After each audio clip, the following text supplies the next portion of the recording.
پیارے آقا کا انداز تربیت خادم رسول حضرت انس بن مالک رضی اللہ عنہ سے روایت ہے، ایک انصاری صحابی رضی اللہ عنہ کے معاشی حالات بہت کمزور تھے۔ وہ ایک دن سب سے سخی آقا مکی مدنی مصطفیٰ صلی اللہ علیہ وآلہ وسلم کی بارگاہ بے کس پناہ میں حاضر ہوئے اور امداد کا سوال کیا۔ یاد رکھیے، ہم بعض دفعہ سمجھ لیتے ہیں کہ ہماری ضرورت مال ہے، حالانکہ ایسا نہیں ہوتا۔ ہماری اصل ضرورت کیا ہے یہ دینے والا اللہ جانے یا بانٹنے والے رسول اللہ صلی اللہ علیہ وآلہ وسلم جانے۔ وہ انصاری صحابی رضی اللہ عنہ بھی سمجھ رہے تھے کہ میری ضرورت مال ہے، اور انہوں نے مالی امداد کے لیے سلطان دو جہان رسول ذیشان صلی اللہ علیہ وآلہ وسلم کی خدمت میں سوال کیا۔ غیبوں پر خبردار نبی صلی اللہ علیہ وآلہ وسلم جانتے تھے کہ ان کی اصل ضرورت مال نہیں، کوئی اور چیز ہے۔ فرمایا، کیا تمہارے گھر میں کوئی چیز نہیں ہے؟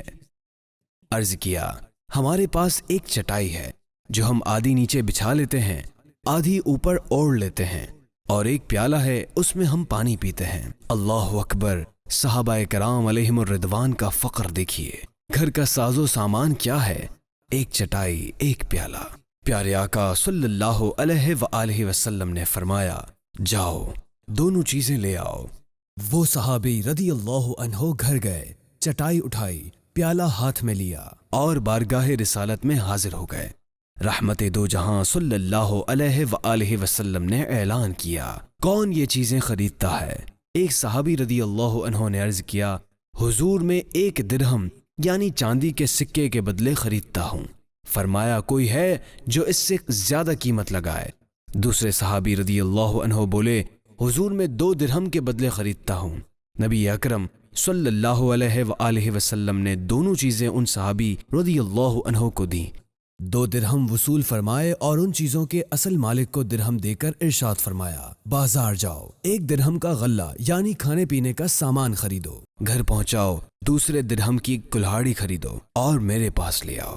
وہ صحابی رضی اللہ عنہ جلدی سے بازار گئے، غلہ خریدا، گھر پہنچایا، کلہاڑی خریدی، لے کر بارگاہ رسالت میں حاضر ہو گئے۔ حضرت انس بن مالک رضی اللہ عنہ فرماتے ہیں، تاجدار انبیاء صلی اللہ علیہ وآلہ وسلم نے اپنے ہاتھ مبارک سے اس کلہاڑی میں لکڑی کا دستہ ڈالا۔ اللہ اللہ، ایسا آقا بھی زمانے نے نہیں دیکھا ہوگا۔ شان دیکھیے، امام الانبیاء ہیں، اللہ کے محبوب ہیں، 2 جہان کے آقا ہیں، مالک جنت ہیں، مالک کوثر ہیں، جبریل علیہ السلام جن کے گھر خادم بن کر حاضر ہوتے ہیں۔ اللہ پاک نے زمین و آسمان ان کے صدقے پیدا کیے۔ ایسی عزت، ایسا رتبہ، اس کے باوجود غلاموں کے ساتھ تعلق دیکھیے، اپنے ہاتھ مبارک سے کلہاڑی میں دستہ ڈال کر دے رہے ہیں۔ اے عاشقان رسول، حضور اکرم نور مجسم صلی اللہ علیہ وآلہ وسلم کا انداز تربیت بھی دیکھیے۔ صحابہ کرام علیہم الرضوان وہ ہیں جو حضور اقدس صلی اللہ علیہ وآلہ وسلم کے ایک اشارے پر جان ہتھیلی پر رکھ کر حاضر ہو جایا کرتے تھے۔ اگر آقا دو جہاں صلی اللہ علیہ وآلہ وسلم ان صحابی رضی اللہ عنہ کو صرف فرما دیتے کہ چٹائی اور پیالہ فروخت کر کے کلہاڑی خرید لو، ان کے لیے یہ فرمانا بھی کافی تھا۔ وہ فرمان مصطفیٰ صلی اللہ علیہ وآلہ وسلم پر ضرور عمل کرتے، لیکن سردار انبیاء صلی اللہ علیہ وآلہ وسلم نے صرف ارشاد نہیں فرمایا بلکہ کر کے دکھایا۔ معلوم ہوا تربیت ہمیشہ انگلی پکڑ کر کی جاتی ہے، قوم کو ہاتھ پکڑ کر کھڑا کیا جاتا ہے۔ اس میں مبلغین کے لیے درس ہے کہ اصلاح کرنی ہے تو صرف کہہ کر نہیں، کر کے بھی دکھائیں۔ ہم لوگ اکتا جاتے ہیں، مثلا میں نے فلاں کو اتنی مرتبہ نماز کی دعوت دی، وہ مانتا ہی نہیں۔ ارے بھائی، نہیں مانتا تو کیا ہوا؟ آپ اس کے گھر چلے جائیے، دستک دیجئے، سلام کیجئے، پیار سے حکمت عملی کے ساتھ اپنے ساتھ مسجد میں لے آئیے۔ گھر میں بچہ غلطی کر دے تو اسے 1-2 مرتبہ سمجھایا جاتا ہے، 3ری مرتبہ تھپڑ لگتا ہے۔ پیارے اسلامی بھائیوں، ایسا نہیں ہونا چاہیے، یہ غلط انداز ہے۔ تربیت کرنی ہے تو اکتاہٹ کا شکار نہ ہو، حکمت عملی اپنائیے۔ ہمارے پیارے آقا صلی اللہ علیہ وآلہ وسلم کا یہی انداز تربیت تھا۔ پھر اس مبارک انداز کا نتیجہ بھی دیکھیے۔ ایسی قوم جس کی اس وقت دنیا میں کوئی عزت نہ تھی، سید المبلغین رحمت للعالمین صلی اللہ علیہ وآلہ وسلم نے اس قوم کی ایسی تربیت فرمائی کہ انہیں دنیا کا امام بنا دیا۔ خیر، آخری نبی صلی اللہ علیہ وآلہ وسلم نے اپنے ہاتھ مبارک سے کلہاڑی میں دستہ ڈالا، انصاری صحابی رضی اللہ عنہ کو دیا اور فرمایا جنگل میں جاؤ، لکڑیاں کاٹو، بازار میں فروخت کرو، 15 دن تک مجھے نظر نہیں آنا۔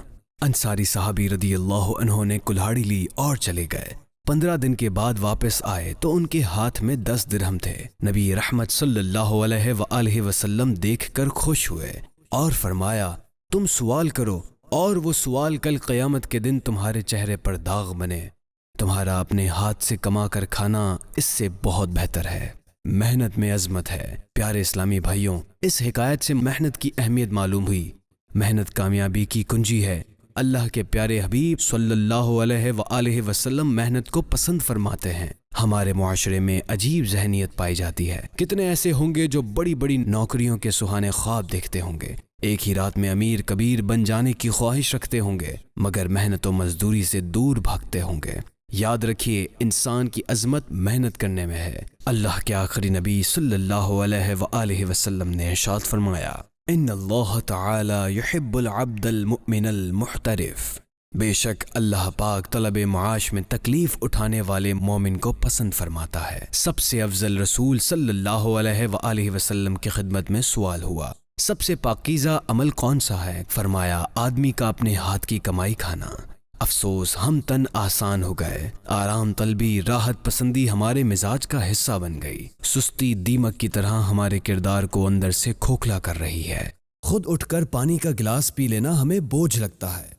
کھانا بنا بنایا ملے، روٹی پکی پکائی ملے، کپڑے دھلے دھلائے ملیں، موٹر سائیکل کار وغیرہ چلانی ہم نے ہے، اس کی مرمت کوئی اور کروا دے، ہر چیز ریموٹ کنٹرول ہو، پنکھا لائٹ وغیرہ اٹھ کر بند کرنی چلانی یعنی آن آف کرنی نہ پڑے۔ اب تو دروازے بھی سینسر سے کھلنے بند ہونے والے آ گئے، ہاتھ سے دروازہ کھولنے بند کرنے کی زحمت بھی گوارا نہیں۔ دینی کاموں میں سستی، نمازوں میں سستی، علم دین سیکھنے میں سستی، قرآن پڑھنے میں سستی، سنت اپنانے میں سستی، قرض لٹانے میں سستی، ہر جگہ سستی سستی اور سستی بھری پڑی ہے، اور معاشرے کو دن بدن تنزلی کے گہرے گھڑے میں دھکیلتی چلی جا رہی ہے۔ یاد رکھیے، سست اور راحت پسند آدمی کبھی کامیاب نہیں ہو سکتا۔